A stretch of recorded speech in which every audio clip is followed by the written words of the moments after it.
Rail line নাই, মানসম্মত পৌরসভা নাই, বিশ্ববিদ্যালয় নাই, মেডিকেল কলেজ নাই, কলেজ আছে সব বিভাগ নাই, বিভাগ থাকলেও মাস্টার্স নাই, স্কুল মাদ্রাসার অপর্যাপ্ততা আছে, ইবতেদায়ী মাদ্রাসাগুলো ধুঁকছে। এমত অবস্থায় ব্রিজ কালভার্টের কথা আর কতটুকুই বা বলবো।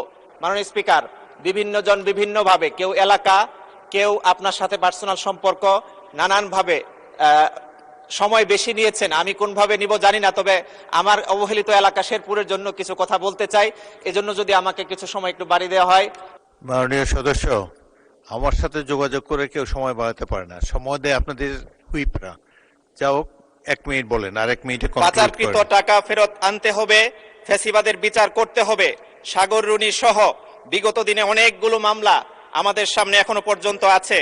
মিটফোর্ডে ব্যবসায়ী সোহাগকে পাথর মেরে হত্যা করা হয়েছে, সেই সব কিছুর বিচারও কিন্তু আমাদের করতে হবে। আমাদের এরকম অনেকগুলো সংকটকে যদি আমরা এখনো অ্যাড্রেস করে সামনের দিকে আগাতে না পারি, তাহলে আমাদের এই দেশ আবারও পিছিয়ে পড়া দেশই থেকে যাবে। মাননীয় স্পিকার, আমি আমার প্রিয় শেরপুরের জন্য শুধু এটুকুই বলবো, যেখানকার 70 ভাগেরও বেশি রাস্তা কাঁচা, হাসপাতাল আছে কিন্তু বেড সংখ্যার চেয়ে অনেক বেশি রোগী উপস্থিত হচ্ছে, চিকিৎসা নেওয়ার জন্য প্রতিদিন মানুষ এসে ফিরে যাচ্ছে। রেল লাইন নাই, মানসম্মত পৌরসভা নাই, বিশ্ববিদ্যালয় নাই, মেডিকেল কলেজ নাই, কলেজ আছে সব বিভাগ নাই, বিভাগ থাকলেও মাস্টার্স নাই, স্কুল মাদ্রাসার অপর্যাপ্ততা আছে, ইবতেদায়ী মাদ্রাসাগুলো ধুঁকছে। এমত অবস্থায় ব্রিজ কালভার্টের কথা আর কতটুকুই বা বলবো। মাননীয় স্পিকার, এই সব কিছু মিলিয়ে আমি আপনার কাছে দাবি জানাচ্ছি, আমার অবহেলিত শেরপুরের দিকে একটু বিশেষ নজর দিবেন।